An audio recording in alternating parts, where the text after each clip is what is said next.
Shehnaz ভিলার dining table তখন দেশি খাবারের গন্ধে মম করছে। সবাই একসাথে বসে ব্রেকফাস্ট করছে। আমরিন বেগম এবং উর্মি খাবার পরিবেশন করছেন। টেবিলে তখন রওশান, জায়েদ, ক্যাসপার, সেজেল, রুশি, মুসলিমা বেগম এবং আরমান সাহেব উপস্থিত। উর্মি লাজুক মুখে রওশানের দিকে তাকায়, কিন্তু রওশান এমন ভাব করছে যেন কাল রাতে কিছুই হয়নি, কেবল কফি চাওয়া ছাড়া। খাওয়ার প্রায় শেষ পর্যায়ে আমরিন বেগম হাসি মুখে ক্যাসপারকে জিজ্ঞেস করলেন, বাবা ক্যাসপার, আর কিছু লাগবে তোমার? কেমন লাগছে সব খাবার? ক্যাসপার বিশাল এক ঢোক গিলে খাবার শেষ করলো। খাবার খাবার তো very good aunty, really love it. Aunty, আর কিছু লাগবে না, তবে আমার একটা জিনিস চাই। ক্যাসপারের কথা শুনে রওশান আর জায়েদ ভ্রু কুঁচকে তাকায়।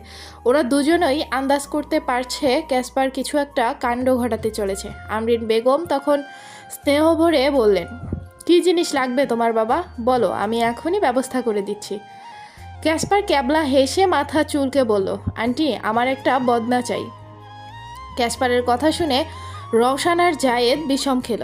রওশান কাস্তে কাস্তে মাথা ঝাঁকায়, আর জায়েদ দ্রুত এক গ্লাস পানি তুলে নিয়ে ঢকঢক করে খেয়ে নেয়। আমরিন বেগম সহ টেবিলের বাকি সবাই, এমনকি আরমান সাহেবও হতবাক হয়ে গেলেন। সবাই একে অপরের মুখের দিকে তাকাতে শুরু করলো। সকলে এমন রিয়াকশন দেখে ক্যাসপার বুঝতে পারলো ও হয়তো ভুলভাল জিনিস চেয়ে ফেলেছে। রওশান কটমট করে ক্যাসপারের দিকে তাকিয়ে আছে। রওশান সেই দৃষ্টি দেখে ক্যাসপারের মুখ শুকিয়ে কাচুমাচু হয়ে যায়। ঠিক পরপরই পাশে বসে থাকা রুশি উচ্চস্বরে হেসে ওঠে। রুশির সাথে উর্মি আর সেজেলও মুখ চেপে হাসছে। রুশি হাসতে হাসতে বলল, দেখো কাকি, বিদেশি বলদ বলে কি, তার নাকি বদনা চাই। তা বলদ মশাই, বদনা দিয়ে আপনি করবেনটা কি? হা হা। সকলে এমন হাসায় ক্যাসপার প্রচণ্ড লজ্জা পেয়ে যায়। ক্যাসপার দ্রুত চেয়ার ঠেলে উঠে চলে যায়।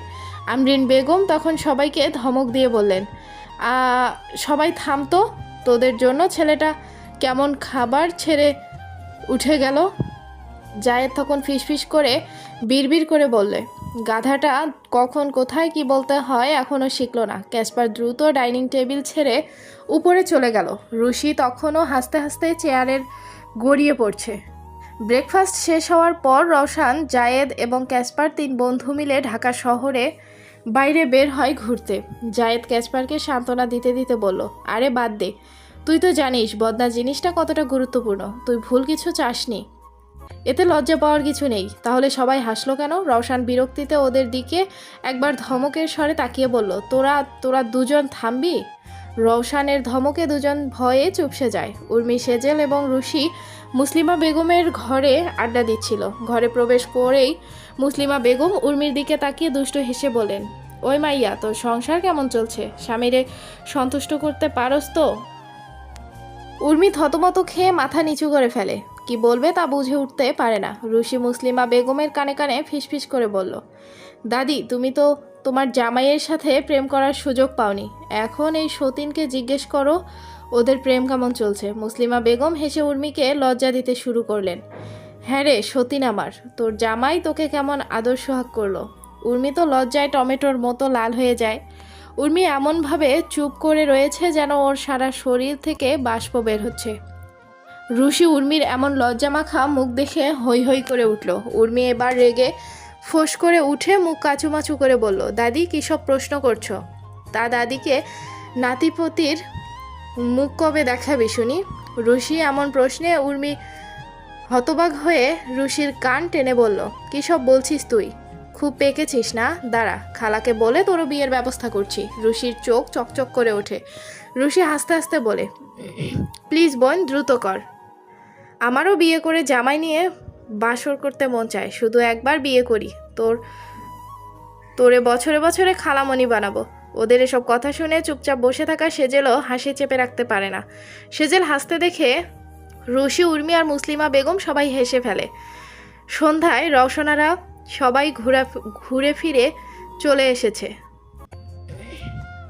বেশ কিছুক্ষণ হয়েছে। কফি নিয়ে রওশান যখন নিজের ঘরে ফিরছিল তখনই আকরাম সাহেব বাড়ির কাজের লোক দিয়ে রওশানকে ডেকে পাঠায়। রওশান বুঝতে পারে কোনো জরুরি বিষয় কথা বলবে হয়তো। রওশান বাবার ঘরে প্রবেশ করে দেখে আকরাম সাহেব গম্ভীর মুখে বসে আছেন। আকরাম সাহেব রওশানকে দেখে মুখটা আরও গম্ভীর করে বললেন, শান বাবা, আমরা ভেবেচিন্তে একটা সিদ্ধান্ত নিয়েছি। আশা করি তুমি সিদ্ধান্তটা মেনে নেবে। রওশান বাবার মুখে এমন সিরিয়াস কথা শুনে ভ্রু কুঁচকে বলল, কি এমন সিদ্ধান্ত যা মানতে হবে আমাকে? আকরাম সাহেব টেবিলের ওপর হাত রেখে ধীর স্বরে বললেন, দেখো শান, উর্মির বয়স এখনো 18 হয়নি। তাছাড়া তোমাদের প্রথম বিয়েটা সুষ্ঠুভাবে হয়নি, তাই আমরা চাইছি তোমাদের নতুন করে বিয়ে দিতে, আর সেই পর্যন্ত তোমরা আলাদা থাকবে। বাবার এমন কথা শুনে রওশানের মাথা মুহূর্তের মধ্যে গরম হয়ে যায়।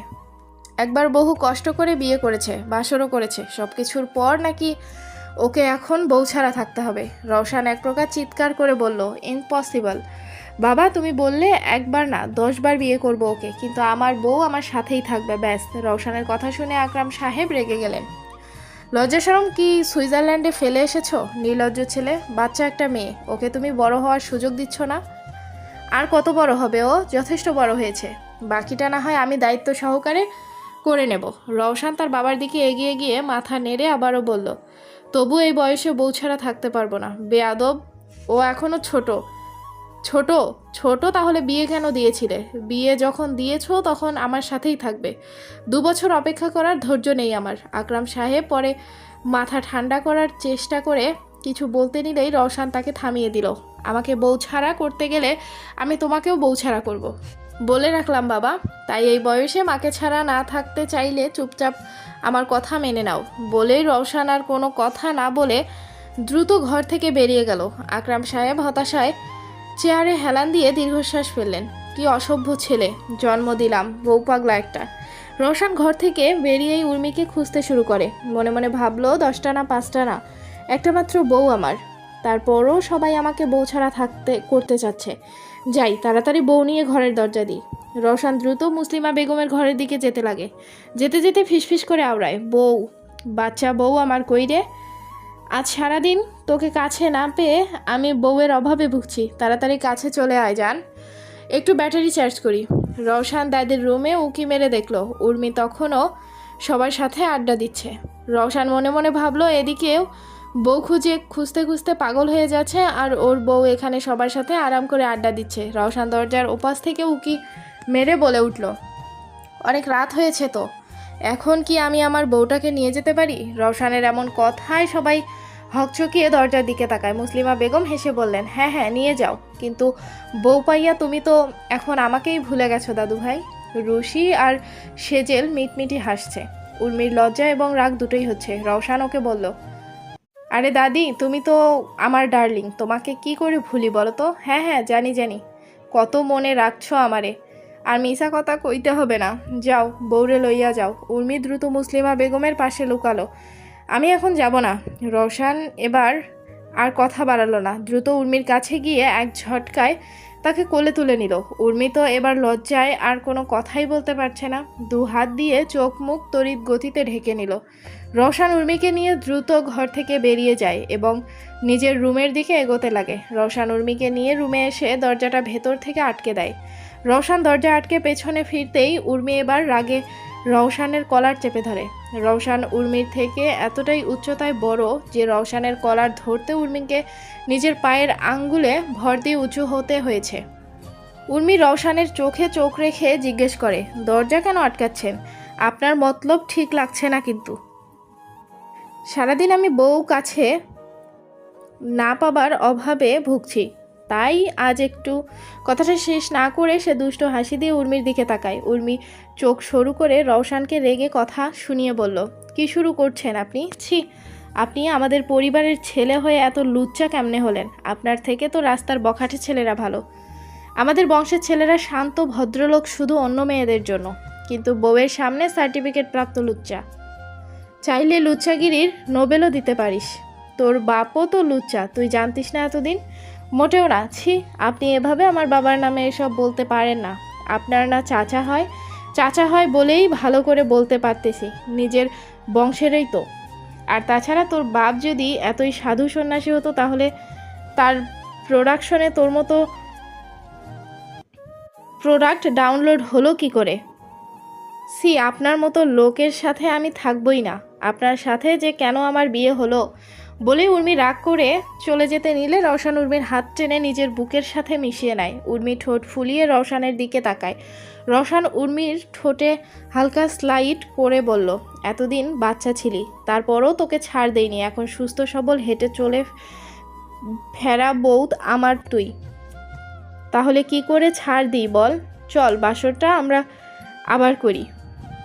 উর্মি নিজেকে ছাড়িয়ে হাত দিয়ে অদ্ভুত কিছু ভঙ্গি করে রওশানকে হুঁশিয়ার করে বলে, খবরদার, আমি কিন্তু কুংফু জানি, কুংফু করে আপনাকে উড়িয়ে দেব।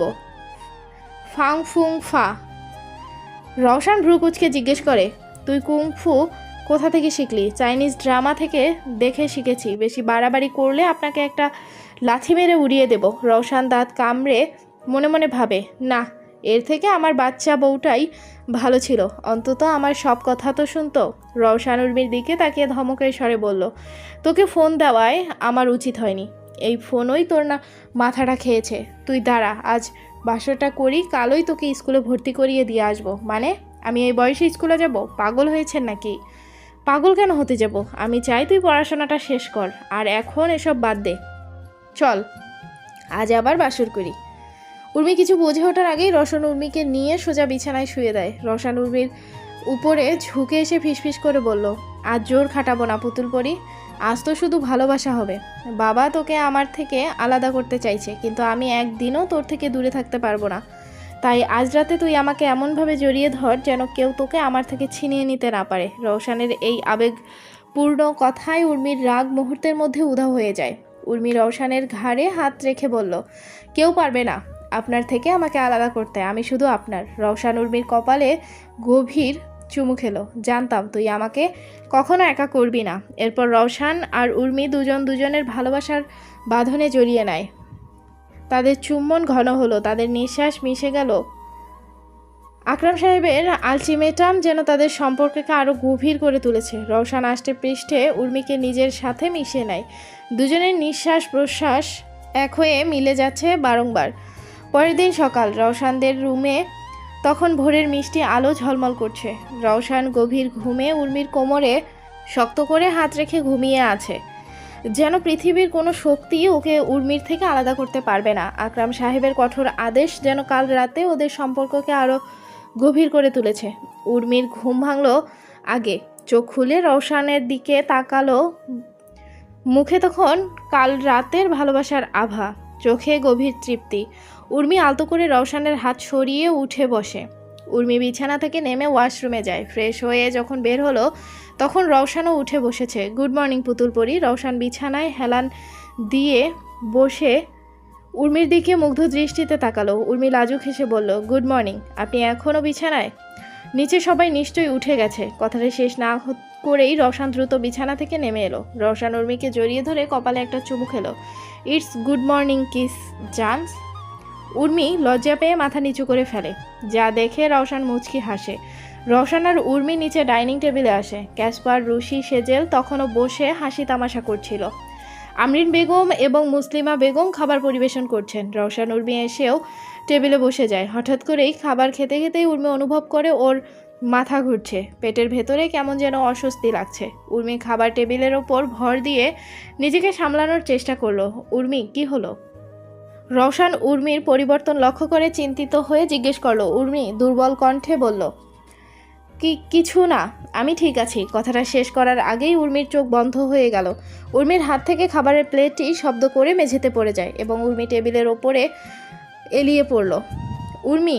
রওশান দিশেহারা হয়ে চিৎকার করে উঠে দ্রুত চেয়ার ঠেলে উঠে উর্মিকে ধরে ফেলে। পুরো ডাইনিং টেবিলে আতঙ্ক ছড়িয়ে পড়ল। আমরিন বেগম আতঙ্কিত হয়ে হাত থেকে খাবারের পাত্র ফেলে দিলেন। মুসলিমা বেগম ভয়ে হায় আল্লাহ বলে চিৎকার দিয়ে উঠলেন। উর্মি, চোখ খোল। রওশান উর্মির নিষ্প্রাণ মুখ দেখে ভয়ে কাঁপতে শুরু করলো। কি হলো ওর? জায়েদ, ক্যাসপার, জলদি ডাক্তারকে ডাক। জায়েদ দ্রুত ফোন হাতে নিল ডাক্তারকে কল দিবে বলে। আরমান সাহেব, যিনি সিঁড়ি দিয়ে নামছিলেন, তিনি এই দৃশ্য দেখে দ্রুত ছুটে এলেন। কি হয়েছে রওশান? কি হয়েছে আমার উর্মির? রওশান উর্মিকে দুহাতে তুলে নেয়। রওশানের চোখে তখন জল, মুখে চরম উদ্বেগ। আমি জানি না চাচু, হঠাৎ করেই পুরো বাড়িতে তখন আনন্দের বদলে তীব্র আতঙ্ক নেমে এলো। হঠাৎ উর্মির জ্ঞান হারানোর কারণ কারোর বুঝে আসছে না।